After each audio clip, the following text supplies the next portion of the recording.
Morning students, I hope you are all fine. Students, so far we have done three colligative properties, that is relative lowering of vapor pressure, elevation in boiling point, depression in freezing point. Today we will start with the fourth colligative property, that is known as osmotic pressure. Students, before understanding the concept of osmotic pressure, you must know the meaning of osmosis. So let us start with the process known as osmosis.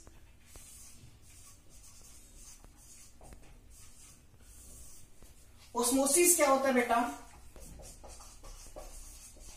The flow of solvent molecules from solvent side to solution side or from less concentrated solution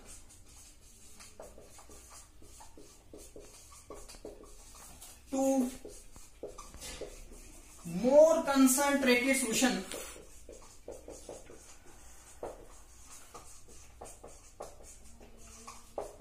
through SPM is called as osmosis. ये osmosis की definition होती है बेटा, इसको हम समझेंगे. यहां पर तुम देख रहे हो इस डेफिनेशन में हमने एक न्यू वर्ड यूज किया है, that is known as SPM. पहले तुम्हें मैं SPM का मतलब बता देता हूं बेटा. SPM stands for semi permeable membrane. Semi का मतलब होता है बेटा, सबको पता है, हाफ, और परमिएबल का मतलब होता है allowed to enter. Allowed to enter. तो SPM बेटा एक ऐसा मेम्ब्रेन होता है जो सॉल्वेंट के मॉलिक्यूल्स को तो अलाउ करता है to pass through, but it does not allow the solute molecules to pass through it.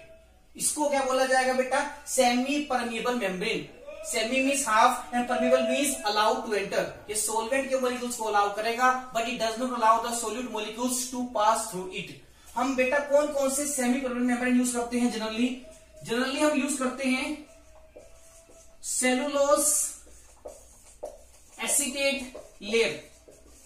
एक लेयर बनाते हैं that is made up of cellulose acetate. या हम यूज करते हैं पार्चमेंट पेपर.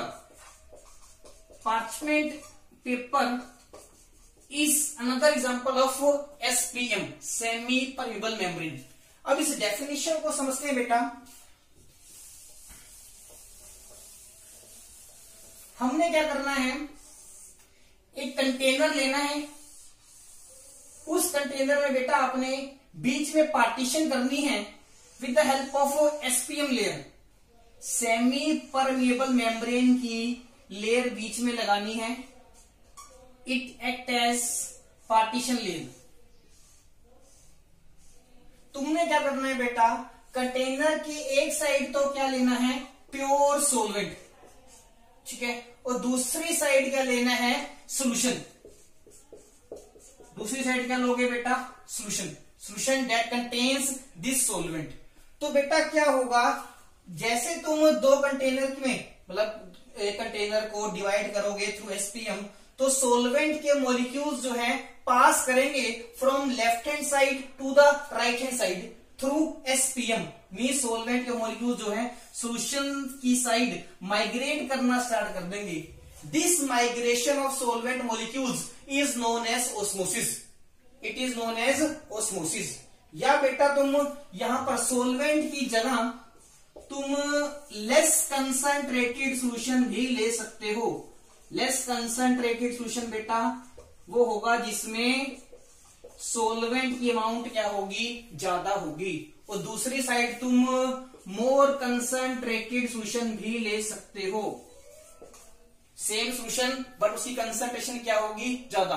अब कंसंट्रेशन ज्यादा है तो इसमें कंपैरेटिवली सोल्यूट ज्यादा होगा, वो सोलवेंट पर यूनिट वॉल्यूम क्या होगा, कम होगा।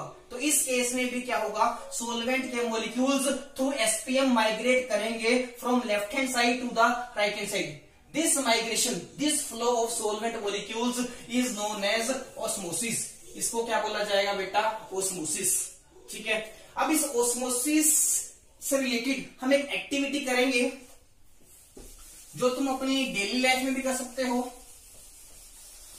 इसके लिए बेटा आपने क्या लेना है, you have to take 2 boiled eggs, 2 boiled egg लेने हैं और उनकी आउटर लेयर को रिमूव कर देना है। ठीक है, you have to take 1 egg in beaker number 1 that contains simple water, जिसमें क्या होगा, सिंपल वाटर होगा। ठीक है, and in another beaker, say it is beaker number 2, you have to take another egg, place in sodium chloride solution। Second beaker में क्या होगा बेटा, सोडियम क्लोराइड सोल्यूशन होगा। अब तुम जब केस 1 में देखोगे, बीकर नंबर 1 में देखोगे, ये क्या है बेटा, बॉइल्ड एग है जिसकी तुम आउटर शेल रिमूव कर चुकी हो।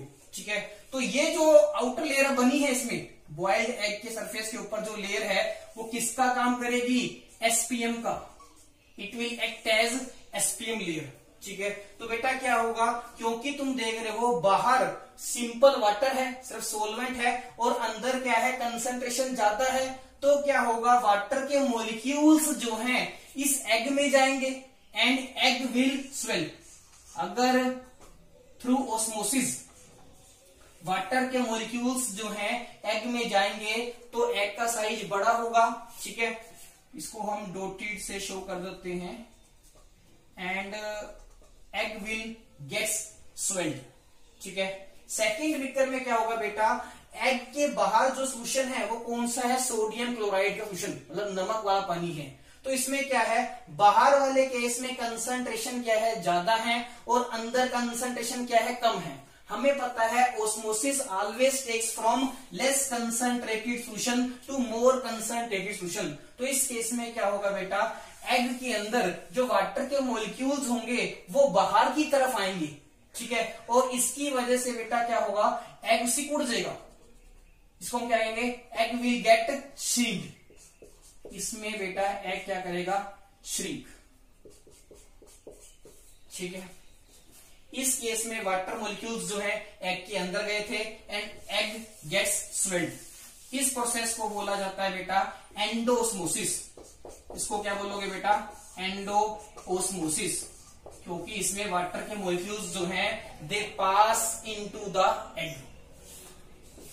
इस प्रोसेस को बोला जाएगा बेटा एक्सोओस्मोसिस, क्योंकि इसमें क्या हुआ बेटा, जो वाटर के मॉलिक्यूल्स है they come out of the egg.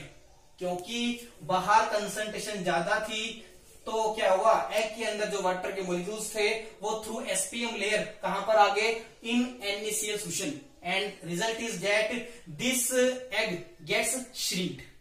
ठीक है, this is known as endosmosis and this is known as exosmosis. Clear है।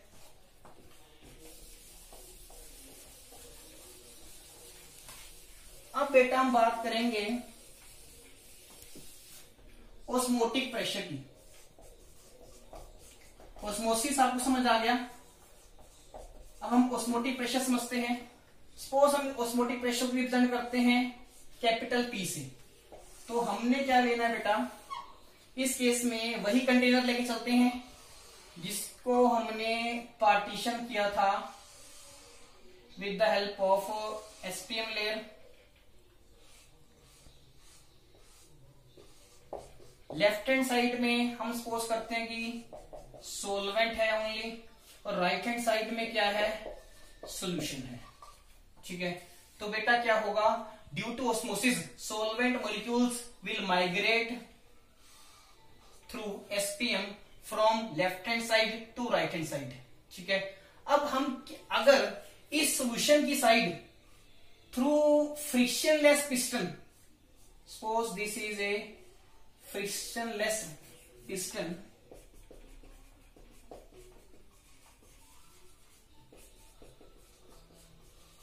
प्रेशर अप्लाई करना स्टार्ट करें, यहां से अगर हम प्रेशर अप्लाई करना स्टार्ट करें तो बेटा क्या होगा, this migration of solvent molecules from solvent side to solution side will gets decrease. Solvent के मॉलिक्यूल्स की माइग्रेशन कम होगी।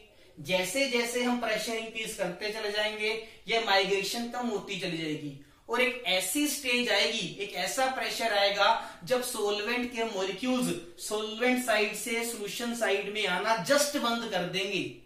इस प्रेशर को आपने बेटा नोट डाउन कर लेना है। जिस प्रेशर के ऊपर सोलवेंट के मॉलिक्यूल्स आना बंद कर दें from left hand side to solution side, वो प्रेशर आपने नोट डाउन कर लेना है और उस प्रेशर को आपने क्या बोलना है, ओस्मोटिक प्रेशर। उसको क्या बोलोगे बेटा, ओस्मोटिक प्रेशर। तो ओस्मोटिक प्रेशर को बेटा हम कैसे डिफाइन करेंगे, it is the minimum pressure applied on the solution side in order to prevent entry of solvent molecules from solvent side to solution side. Minimum कितना प्रेशर तुम apply करते हो ओस्मोसिस को स्टॉप करने के लिए, that is known as osmotic pressure. तो इसकी एक अल्टरनेट डेफिनेशन भी क्या है बेटा, आप ये छोटी डेफिनेशन है इसको भी याद कर सकते हो। It is the minimum pressure applied to stop osmosis. Osmosis को स्टॉप करने के लिए the minimum pressure applied on the solution side is known as osmotic pressure.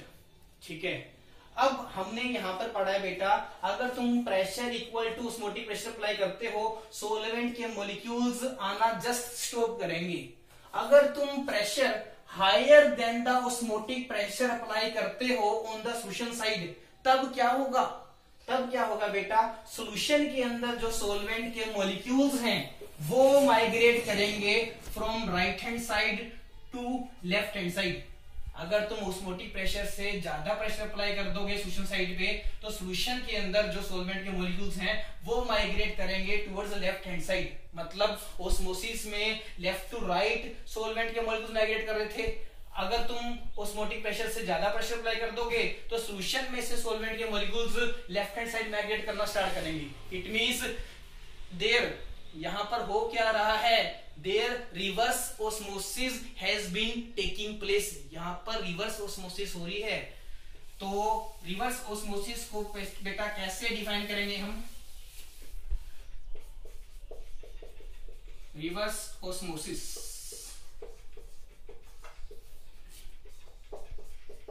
if pressure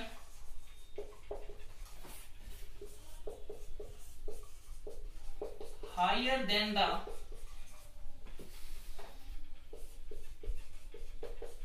osmotic pressure is applied on the solution side, then solvent molecules will migrate from solution side to solvent side. This is known as reverse osmosis. This is known as reverse osmosis. इसकी short form क्या है बेटा, RO, reverse osmosis. अब reverse osmosis की हमारे पास एक application भी है। अगर हम राइट हैंड साइड पे सी वाटर ले लें, sea water means a water that contains many dissolved salts, ठीक है। और यहां पर हम सिंपल वाटर ले लें। अब तुम्हें पता है बेटा सी वाटर जो है, sea water is not suitable for drinking purposes due to its salts. अगर हम सी वाटर पे pressure more than the osmotic pressure apply कर दें तो क्या होगा, सी वाटर के अंदर जो सोलवेंट मॉलिक्यूल्स है, मींस जो प्योर वाटर है, वो माइग्रेट करेगा from right hand side to the left hand side, ठीक है। और हमारे पास यहाँ पर तो left hand side pure water बचेगा और जितने भी साल्ट्स थे वो कहां पर रह जाएंगे, ऑन राइट हैंड साइड। तो हमारा जो सी वाटर है वो क्योंकि साल्ट निकाल चुका है and that becomes stable for drinking purposes now. It means this reverse osmosis helps in purification of sea water, या तुम कह सकते हो it is used for desalination of sea water. Desalination का मतलब होता है बेटा removal of dissolved salts from sea water. तो हम एप्लीकेशन करते हैं बेटा रिवर्स ऑस्मोसिस की। It is used for desalination of sea water, that is for removal of dissolved salts from sea water in order to make it fit for drinking purposes. Clear? This is important application of reverse osmosis.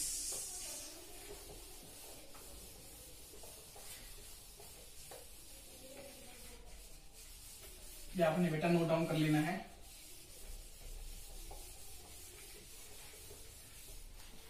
अब बात करते हैं बेटा expression for osmotic pressure की। जैसे हमने relative lowering of vapour pressure का expression किया था, एलिवेशन इन बॉइलिंग पॉइंट का किया था, डिप्रेशन इन फ्रीजिंग पॉइंट का किया था, similarly we are doing the expression for osmotic pressure.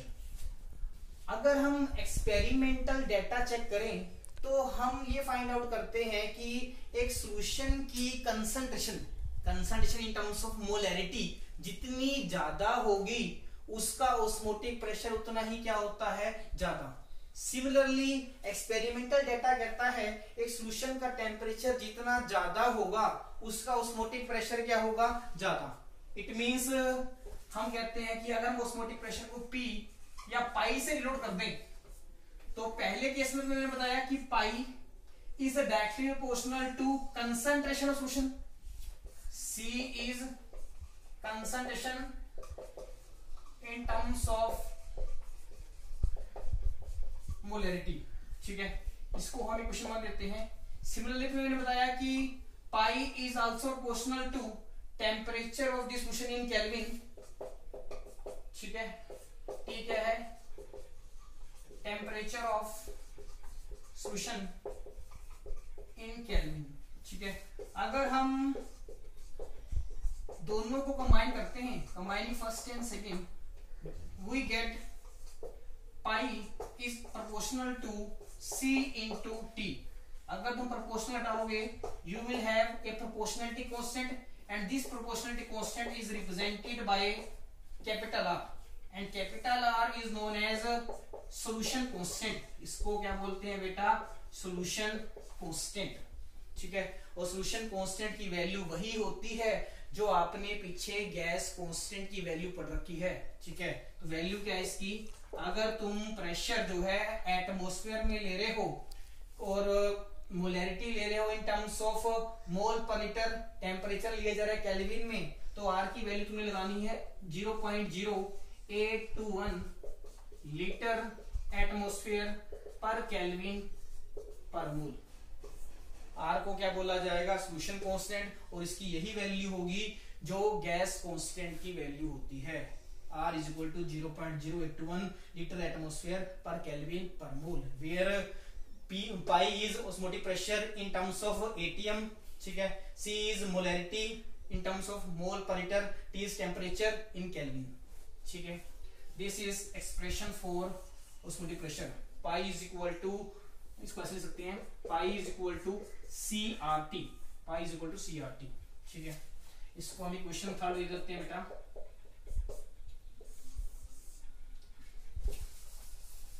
अब कंसंट्रेशन मतलब मोलैरिटी यहाँ पर बताया गया तुम्हें, और मोलैरिटी का फॉर्मूला क्या होता है बेटा, number of moles of solute divided by volume of the solution in litre. तो हम पुट कर सकते हैं as C is equal to N divided by V, therefore pi is equal to N divided by V R T, और pi into V is equal to N R T. मैंने तुम्हें बताया था यहाँ पर पाई क्या है, पाई इज ऑस्मोटिक प्रेशर, ठीक है। अगर तुम पाई ऑस्मोटिक प्रेशर को पाई से डिनोट ना करके पी से करते हो तो इक्वेशन क्या बन सकती है, PV is equal to N R T. क्या बनती है बेटा, PV is equal to N R T. यहाँ पर पी क्या है बेटा, ऑस्मोटिक प्रेशर, ऑस्मोटिक प्रेशर, ठीक है। ये क्वेश्चन भी चल सकती है, ये भी चल सकती है, दोनों सेम ही है। यहाँ पर हमने ऑस्मोटिक प्रेशर को पाई से डिनोट कर दिया और यहाँ पर हमने ऑस्मोटिक प्रेशर को पी से डिनोट कर दिया, ठीक है। वो आपकी रिप्रेजेंटेशन है। और इन दोनों क्वेश्चंस को क्या बोलते हैं बेटा, van't Hoff equation for solution. Solution के लिए वेंट ऑफ इक्वेशन इसको बोलते हैं PV is equal to NRT, where P is osmotic pressure, ठीक है।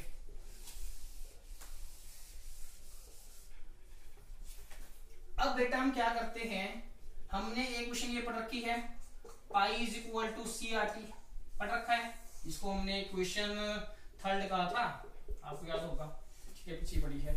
हम क्या करते हैं, दो सॉल्यूशंस लेते हैं।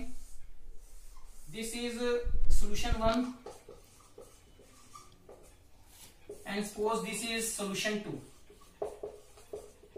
ध्यान से देखना बेटा, हमने दो सॉल्यूशंस लिए हैं, सॉल्यूशन 1 एंड सॉल्यूशन 2। हम सपोज करते हैं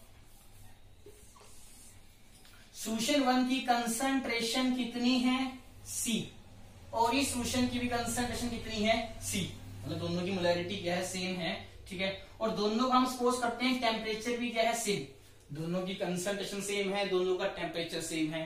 तो अगर पाई का फॉर्मूला होता है CRT, अगर C सेम है, T सेम है, तो R तो दोनों का यूनिवर्सल कांस्टेंट होता है, तो R तो दोनों का सेम होता ही है। इट मींस दोनों का ऑस्मोटिक प्रेशर भी क्या होगा, सेम।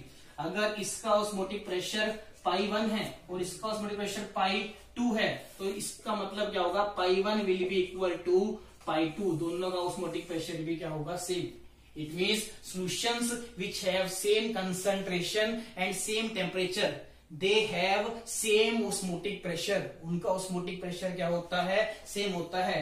ऐसे सॉल्यूशंस को बेटा हम क्या बोलते हैं, टोनिक सॉल्यूशन। क्या बोलते हैं बेटा, आइसोटोनिक सॉल्यूशन।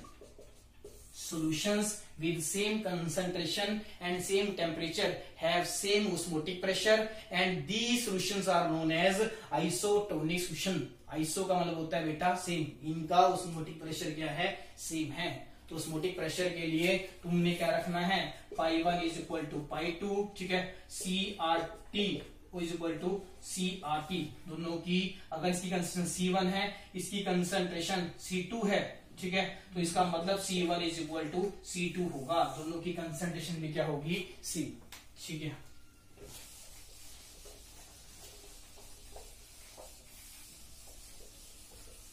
अब बेटा हम क्या करते हैं, सपोज 2 सॉल्यूशंस लेते हैं, ये है सॉल्यूशन 1 और ये है सॉल्यूशन 2, ठीक है।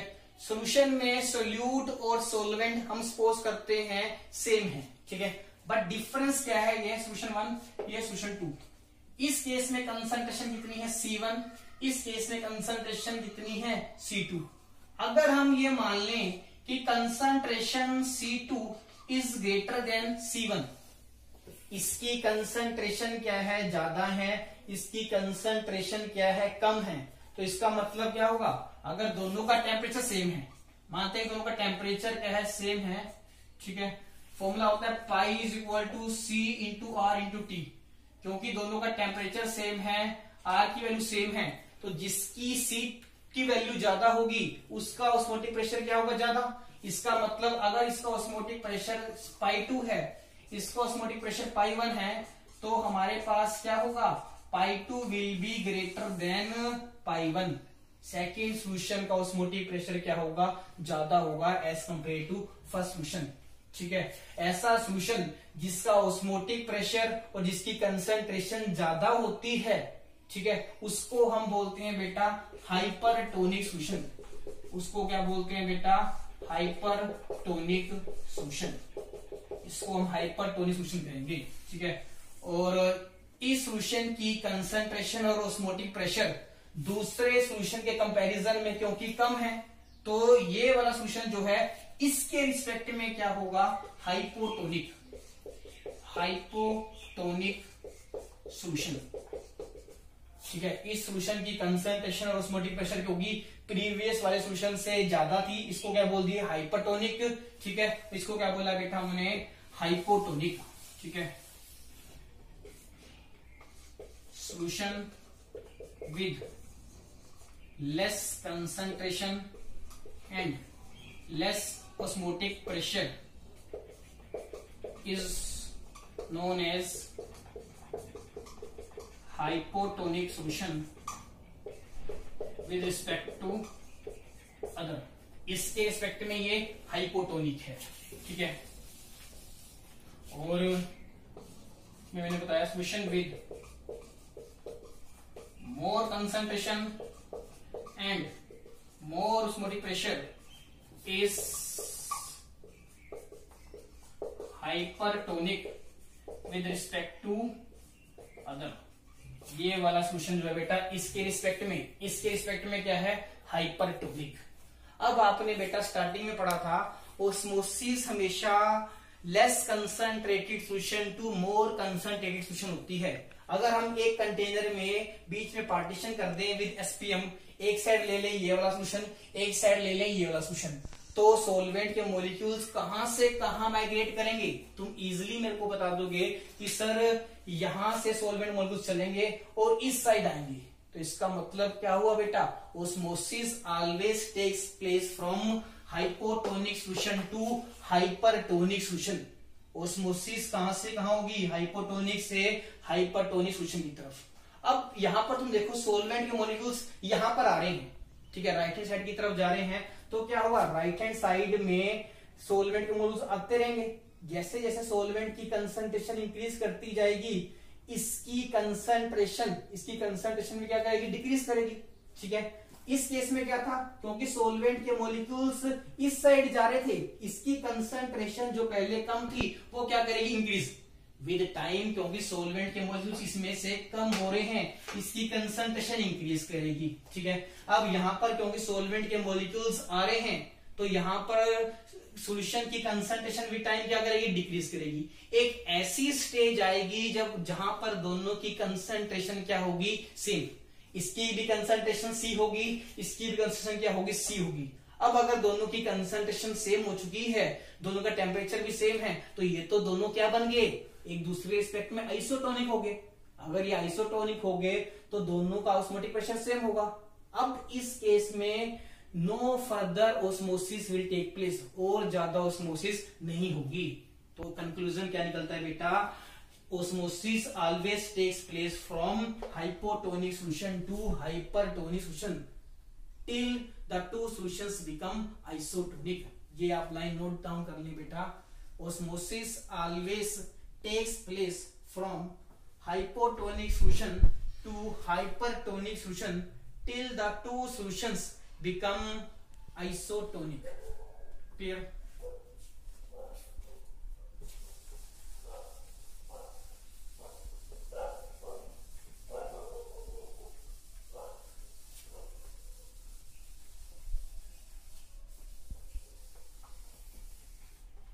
नेक्स्ट है, अब बेटा हम दो सॉल्यूशंस ले रहे हैं,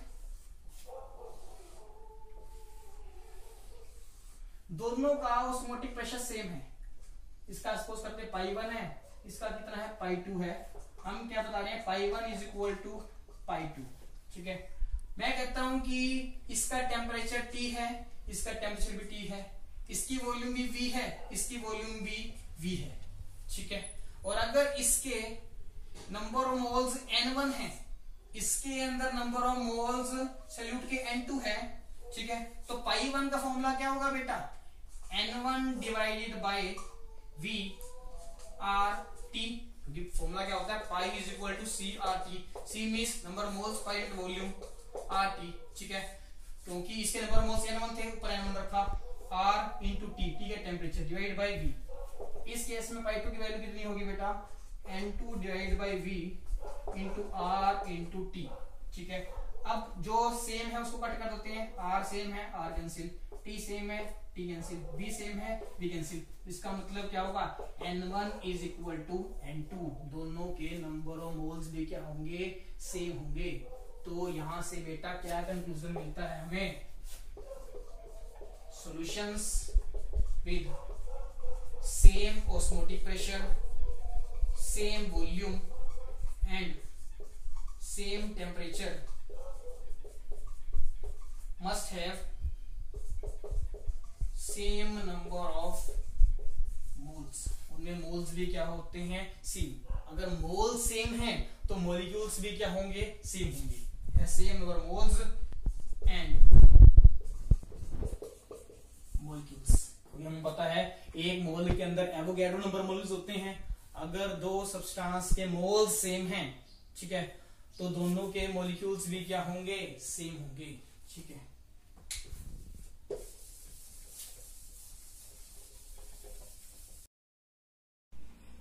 Students, so far we have done topics like osmosis, osmotic pressure, reverse osmosis, application of reverse osmosis, expression for osmotic pressure, meaning of isotonic, hypertonic, hypotonic solutions.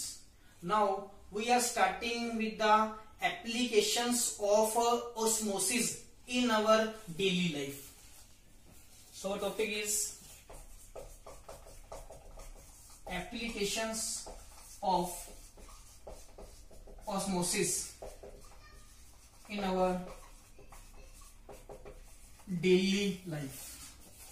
First application की बात करते हैं बेटा, एडेमा।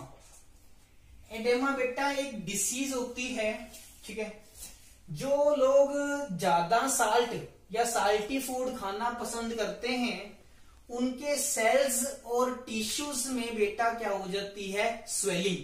उनके sales या tissues में swelling हो जाती है, जिसको तुम पफीनेस भी कहते हो, ठीक है। अब पफीनेस क्यों होती है, due to the endoosmosis process, क्योंकि वो ज्यादा साल्ट कंज्यूम करते थे, तो वाटर के मॉलिक्यूल्स जो है अंदर एंटर करेंगे, क्योंकि अंदर कंसंट्रेशन क्या है, ज्यादा है, तो वाटर के मॉलिक्यूल्स जो है एंडोऑस्मोसिस करेंगे and they will retain there, वहीं पर रहेंगे, and due to this process their cells and tissues get swelled, इनमें पफीनेस आ जाती है, स्वेलिंग आ जाती है। This disease is known as oedema, इसको बेटा हम क्या बोलते हैं, एडेमा, ठीक है। सेकंड एप्लीकेशन क्या है बेटा, हमारी ह्यूमन के अंदर जो ब्लड होता है,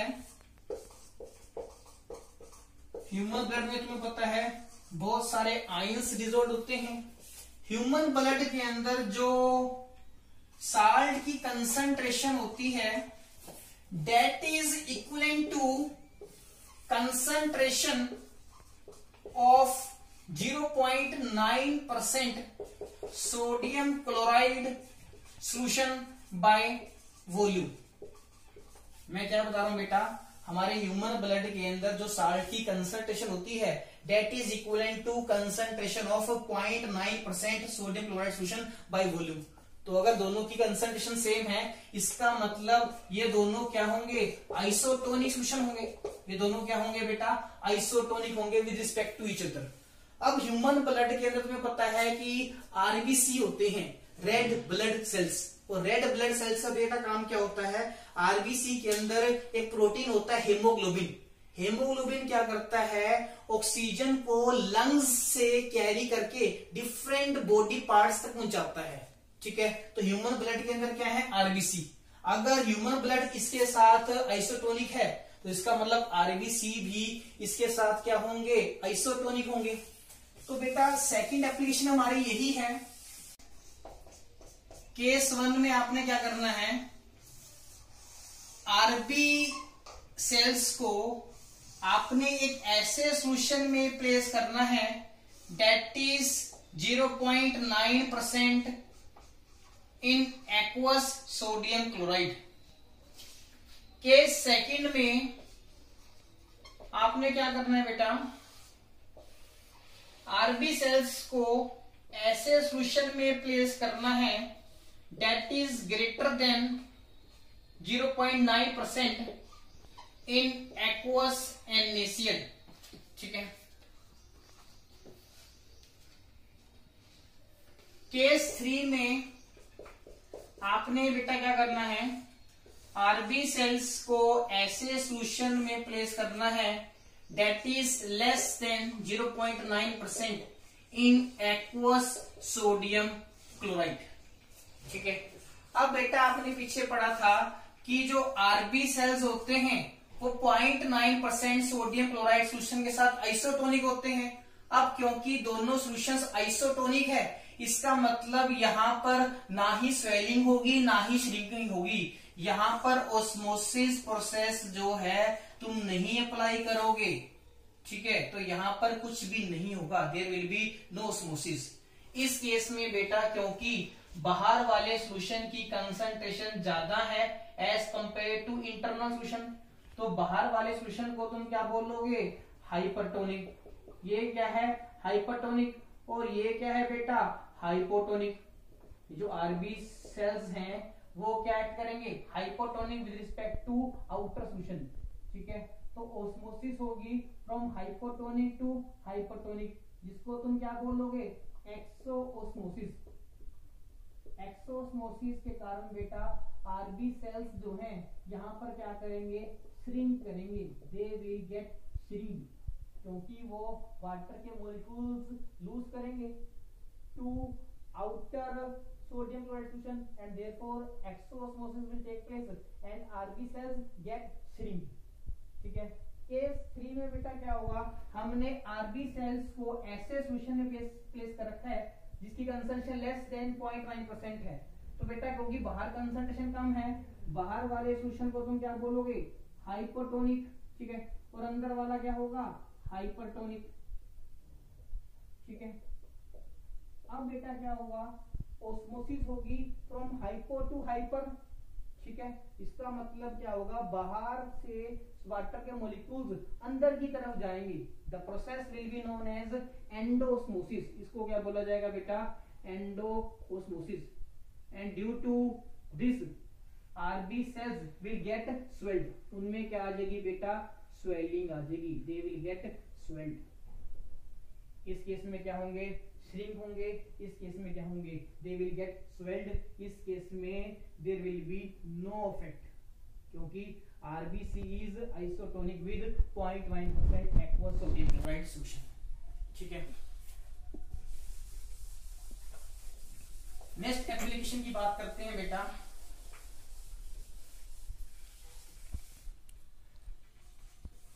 अगर तुम डेड बॉडीज को वाटर में रखते हो, suppose this is a big container containing water, और इसमें अगर तुम एक डेड बॉडी रखते हो तो क्या होगा, वाटर के मॉलिक्यूल्स इसमें माइग्रेट करेंगे। ठीक है। And dead body will get swelled. Dead bodies जो है स्वेल क्यों करती हैं वाटर में, due the process known as endosmosis. Dead body will get swelled in water due to एंडोओस्मोसिस।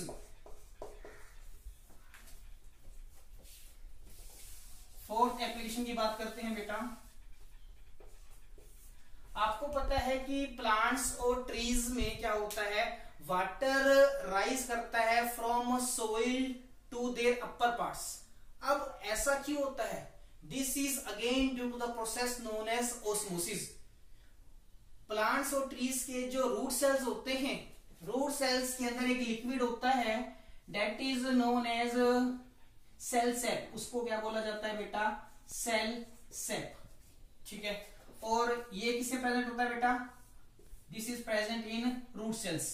और सपोज करते हैं दिस इज सोइल, और इस सोइल में क्या है, वाटर है, ये सोइल है, सोइल में क्या है, वाटर, ठीक है। ये क्या है बेटा, ये है प्लांट्स और ट्रीज के रूट सेल्स जिसमें एक लिक्विड होता है सेल सेप। अब सेल सेप की कंसंट्रेशन क्योंकि ज्यादा होती है as compare to water in the soil, तो इसका मतलब क्या होगा, यहां पर भी क्या होगी, एंडोस्मोसिस होगी, वाटर के मॉलिक्यूल्स माइग्रेट करेंगे upside, and due to this process water will get rise to their upper parts. यहां पर क्या हो रही है, endosmosis, and due to this endosmosis water get rise from soil to the upper parts of plants and trees. This is another application of osmosis. एक application और पढ़ते हैं बेटा, अगर हमने मीट को, पिकल्स अचार को बोलते हैं, या जैम्स को प्रिजर्व करना है, तो हम क्या करते हैं बेटा, उनके ऊपर या तो साल्ट या हम क्या करते हैं उसके ऊपर शुगर स्प्रेड कर देते हैं, ठीक है। उससे देखो क्या होगा, सपोज दिस इज मीट, ये मीट है बेटा, and suppose this is pickle, ठीक है, पिकल अचार को बोलते हैं, and suppose this is jam, ठीक है। अगर हम इनके अंदर कोई प्रिजर्वेटिव ऐड नहीं करेंगे तो ये लॉन्ग टाइम के लिए बचे नहीं रह सकते, दे विल गेट स्पॉइल्ड, इनमें अनप्लीजेंट स्मेल आएगी, अनप्लीजेंट इनका क्या होगा, टेस्ट होगा। तो अगर हमने इनको प्रिजर्व करना है, हम क्या करते हैं, इनके ऊपर साल्ट या शुगर स्प्रेड कर देते हैं। सपोज हम इसके ऊपर साल्ट स्प्रेड करते हैं, ठीक है, पिकल्स के ऊपर भी सपोज हम साल्ट और शुगर का मिक्सचर स्प्रेड कर देते हैं, ठीक है। सेम हम जैम के ऊपर भी साल्ट या शुगर स्प्रेड करते हैं, ठीक है। तो इस स्प्रेड करने की वजह से क्या होगा, मीट, पिकल्स या जैम्स पे कुछ टाइम के बाद क्या जनरेट हो सकता है, बैक्टीरिया जनरेट हो सकता है। अगर तुम मीट, पिकल्स या जैम्स के ऊपर अगर साल्ट या शुगर स्प्रेड कर दोगे, तो क्योंकि बैक्टीरिया के बाहर के एनवायरनमेंट के अंदर कंसंट्रेशन ज्यादा है, तो क्या होगा, एक्सोओस्मोसिस विल टेक प्लेस, बैक्टीरिया में से जो वाटर के मॉलिक्यूल्स हैं वो बाहर की तरफ आएंगे। इसकी वजह से बेटा क्या होगा, बैक्टीरिया विल गेट श्रिंक्ड होने की वजह से इट विल डाइज, वो खत्म हो जाएगा। अगर तुम बैक्टीरिया को खत्म नहीं करोगे तो बैक्टीरिया तो मीट, पिकल्स, जैम एक्सेट्रा को खराब कर देगा। Thus, in order to preserve them, we spread salt, sugar on their surface. ठीक है, स्प्रेड करने की वजह से बेटा क्या होगा, bacteria will lose water and gets shrinking की वजह से इट विल गेट डाइज, ठीक है। This is another application of osmotic pressure, ठीक है। ये एप्लीकेशन बेटा आपने अच्छे से पढ़नी है और कॉपी में नोट डाउन भी करनी है। इनके ऊपर क्लास सीबीएसई में, ठीक है, या दूसरे एग्जाम्स में क्वेश्चंस भी आते हैं, ठीक है।